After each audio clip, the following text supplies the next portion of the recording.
Welcome back to The Pillars. On today's episode, we're going to discuss jealousy, and not just what can cause jealousy or where it comes from, but how you can appropriately deal with it in a way that ultimately strengthens your relationship. And we're going to hear from Jo on some of the fun ways that technology has played a role in her own jealous experience. Yes. So enjoy.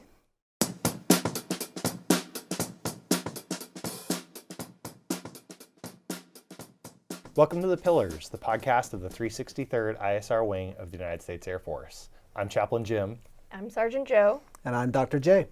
And today we're going to look at a topic that many of us experience on a weekly basis, maybe a little less often for some, maybe daily for a few. So what's our topic today? Today we're talking about jealousy.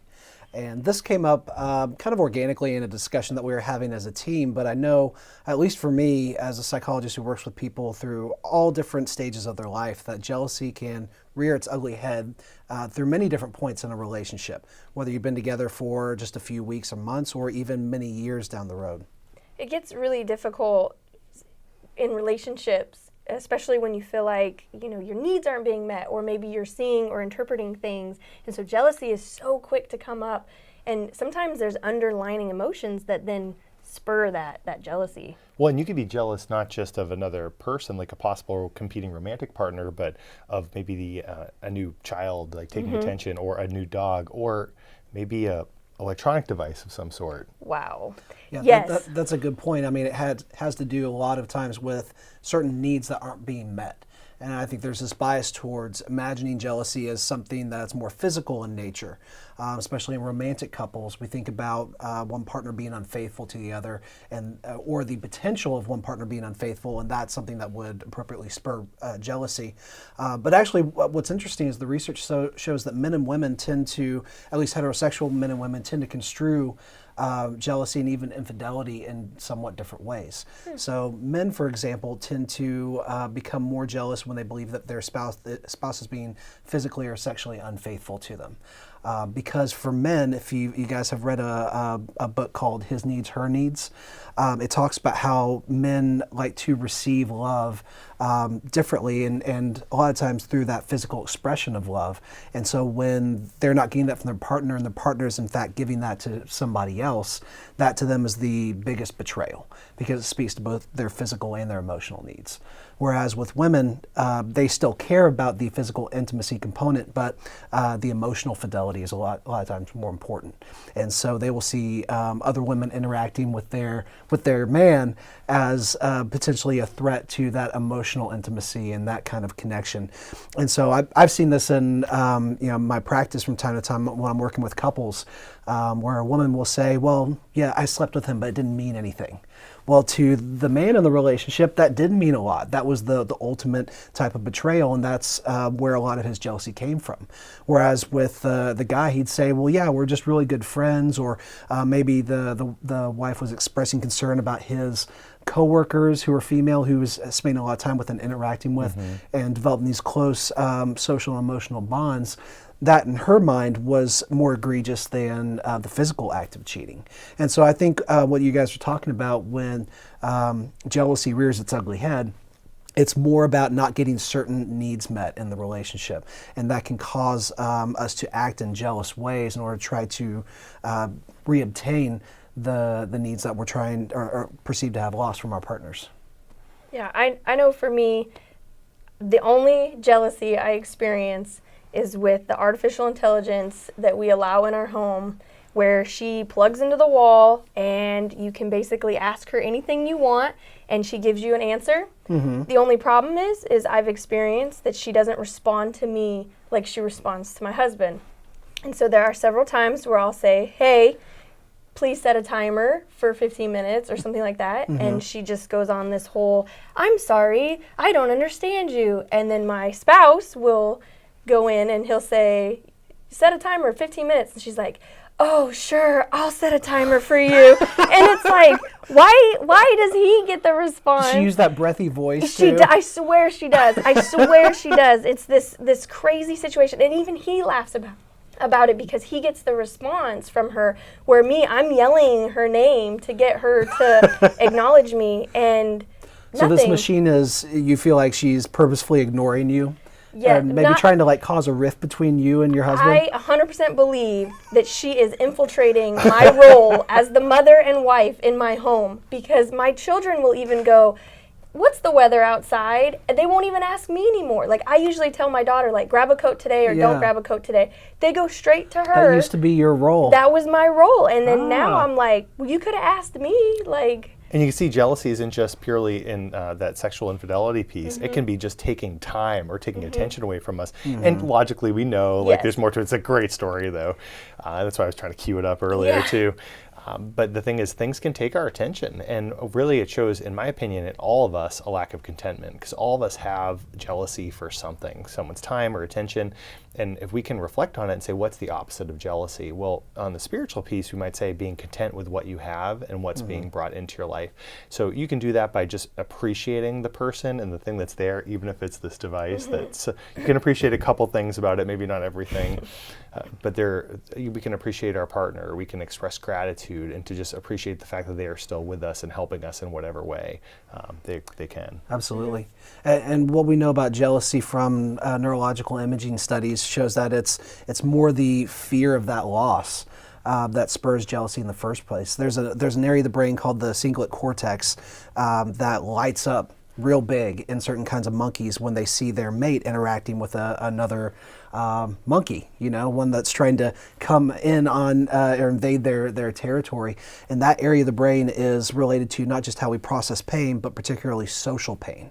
We actually feel physical and emotional pain the same as we would like a medical or illness or a physical injury when we see this happening. And so that spurs us to do anything or whatever we can within our power to try to stop that pain from happening. And a lot of times that means taking action and acting with jealous behaviors, which are designed to try to reinstill closeness with your significant other, but a lot of times are counterproductive. You guys have any examples of that, or anything y'all have seen where somebody started acting jealously and pushed the other person away instead of bringing them closer? I know for you, you probably see it in your couples counseling. I know the couples that I coach and stuff, that's pretty significant. The male will definitely be like, why does she act this way?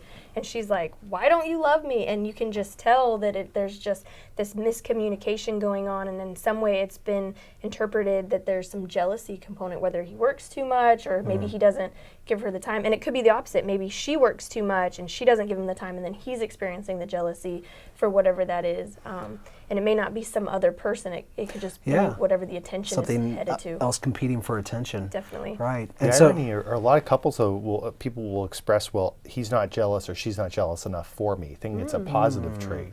Okay. Why do you think that would be? Well, because we all want to be desired. We all want somebody to demonstrate that they're making effort to win our affection and to win our attention. And if somebody's not expressing that, then we may not feel loved. We may not feel like that person is continuing to pursue us. And so to some extent, I think you're right, it could be healthy. Where it becomes unhealthy is when one or even both partners, such as in the case of codependence, will try to smother each other and spend all or if not all, most of their time with the other person, and try to draw out the affection that they're not getting or the reassurance that they feel like they need. And so that's where it can start to push the other person away, because now instead of feeling like they want to get close to this person, all they want to do is get away and get some independence and autonomy, just to get some breathing room and to have some modicum of privacy. And so I think there needs to be that balance between how we pursue the people who we date or who we're married to, as well as recognition of when we're going too far, doing too much, and perhaps bordering into that jealous territory. So with jealousy, when you start experiencing that, what are some healthy avenues? Because ultimately you're going to feel it. You can't just push the jealousy away. So what are some healthy options for jealousy? I'll tell you what's not a healthy avenue is to try to take retribution or get revenge on your significant other, which unfortunately I see quite a lot. It's the idea that you hurt me in this way, whether they're aware of it or not, so I'm going to do the same thing to you so you can feel the pain that I'm feeling. it's not the most healthy way to think of things, but a lot of times we have these revenge fantasies, or we want to help people understand the impact they had on us, and the only way we can think to do that is to treat them almost the exact same way. Now that rarely ever works out in a positive manner. So a better approach is to, believe it or not, just talk about it. Have these open conversations, and it can be as simple as using the I feel statements. Hey, I want to let you know I've been feeling kind of jealous lately, and I'm not sure why. Or it's because I, see you spending so much time at work, and I feel like we haven't had as much time as we used to just spend together and getting to know each other. That kind of direct, not beating around the bush conversation can save relationships. But it's uncomfortable, and a lot of us avoid it for whatever reason.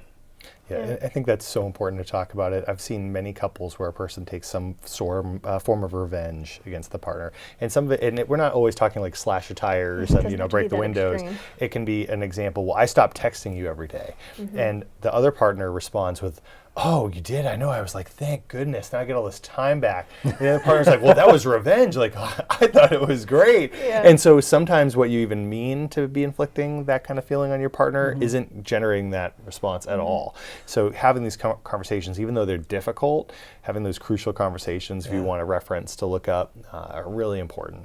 And there's a physiological reason why we do that too. So I mentioned the cingulate cortex. There's also hormonal involvement. So when we feel jealousy, it's a violation of this certain area of our brain, the lateral septum, that involves pair bonding, and a hormone called oxytocin that, at least in certain mammals, has been associated with how we connect with people one-on-one, how we pair bond with our significant other.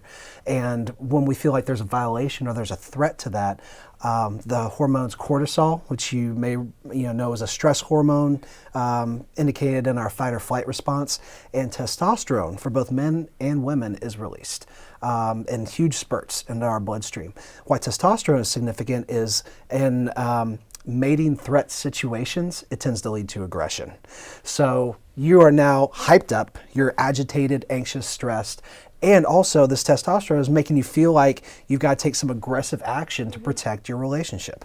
And so it can often come out in less than helpful ways, not just taking revenge, but sort of passive aggressive mechanisms like not texting, or I'm just going to stop talking to this person, or I'm not going to fulfill my responsibilities around the house, things of that nature. Just make certain comments which the other person may not even pick up on in the first place and aren't going to do you any good into trying to win that person back. So I think it's important to be aware of that, how these things are influencing you, so that you can take the appropriate steps to de-stress yourself, to make sure that you're in a calm and level place to even have that conversation in the first place in order to make it beneficial. I know definitely when I do coaching and stuff, I always talk about hurt people. And it's not always intentional. It's a reactive, protective measure as well, right? Like that stung really bad, what you did. And now I'm going to make sure that either you feel stung, or I'm going to push you to that way so I don't feel like I'm getting hurt. Protect myself. Exactly. Yeah. But being on the opposite end, right? Like someone is experiencing jealousy and it's coming at you, right? Like maybe your spouse is experiencing jealousy. What are some tips or ideas, situations to kind of de-escalate that, or to kind of reassure your significant other, spouse, anybody, even child? Yeah, I mean that's a difficult situation to be in, because unless that person has explicitly said to you that that's what they're experiencing, you may not even know. True. So some of these lower level, like we talked about, passive aggressive signs might be present, but it's hard to connect why it is that they're acting that way. So I encourage people to just generally check in with their spouse, even if they feel like things are going well, because you never know what's going on beneath the surface, and it's a relatively innocuous question. How are you doing today? How are we doing? I regularly have this conversation with my wife, just because I want to know, hey, how are we doing lately? And sometimes the answer has surprised me in both a positive and negative direction. But without that information, I wouldn't know that there's something that I need to do differently, or that I was doing something that was bothering her, either intentionally or, more often than not, unintentionally. So I think it's important to have that kind of open communication. And I said it before, it can literally save relationships. And I think what's important of what you just said, and all of us would agree at some level, like you're a psychologist, you're a mental health tech, I'm a chaplain, and we miss these things. Like we can't mind read, so you can't mind read, and your spouse or significant other can't either. So it's important to have these conversations, ask how you're doing these check-ins, and this, I appreciate you sharing it, because I think a lot of folks think, well, I'm married or in this relationship, so I should know, and that's just not true. Like we can't read each other's minds. No. And I'll be the first to say, and if you read my 5 Minutes to Thrive, a few weeks ago, you probably saw one on HALT, the Hungry, Angry, Lonely, Tired, where I talked about, even I, somebody who like should be on it, I make mistakes, and I have arguments in my own relationship, and that's okay. Like we're all human, and we're all subject to the same faults and mistakes. As long as we're willing to be self-aware and to try to learn from them, that's okay. And I think that applies to jealousy as well. I think so. I see jealousy a lot in my children. I have an 8, almost 9-year-old going on a teenager in her head. Then I have a 4-year-old who's just a 4-year-old, and the 8 or 9-year-old will actually misbehave more than the 4-year-old because in her mind, in order to get that attention, because she gets jealous of her brother a lot. Yeah, because he's younger, he gets more attention from mom and dad, whereas, he supplanted her originally because she was an only child. And so, now she's having to compete with him for mom and dad's attention, and I would guess, because she's relatively autonomous, that more often than not, she loses on that, and unfortunately, that's a difficult thing for a kid to try to come to terms with. I see this on the marital side, on the parental side as well, especially when that first and second kid comes. One or both parent will focus so much more on the kids, they stop paying attention to each other, and so the kids become an object of jealousy from the adults in the family, and they're saying, "You're taking my spouse away from me." Because before you came around, it was just us, and things were great. We could do whatever we wanted, and we could be spontaneous. And now you guys have sucked the life out of our social life, or whatever it was that we were doing before. And so that's something that I think it's important to attend to as well. It doesn't make you a bad person to have these feelings, but if you try to hide them or just push them away, they go unaddressed and can become a problem later on. This is why I verbalized my dislike for this artificial intelligence in my home. I love it. Consistently. I will unplug her consistently. We're done. And that's another way. Well, so to wrap everything up today, so we went over jealousy, we went through some ways to deal with it, that contentment, appreciation, having open and honest conversations, that we can be jealous of not just a partner, but of inanimate objects or of children or dogs. I'm just teasing. Anything that steals attention, anything takes or attention affection. away, right? Yeah. Anything at all. It can be an object, a toy, or like if you have a boat or a plane, whatever your hobbies have. I have no boat or plane, but just saying that out loud. Okay. Anyway, did we miss anything else we should cover in the our wrap big up? takeaway is, if you're experiencing jealousy, or somebody with whom you're in a relationship is experiencing jealousy, to have that conversation about it. Try to identify it and actually label it, so that you guys can have a conversation about it, and then figure out collaboratively what you can do to keep it from becoming an issue. Yeah. Well, we want to thank you for listening to The Pillars, the podcast of the 363rd ISR Wing, and we just thank you for what you do for our nation, and we look forward to seeing you next time.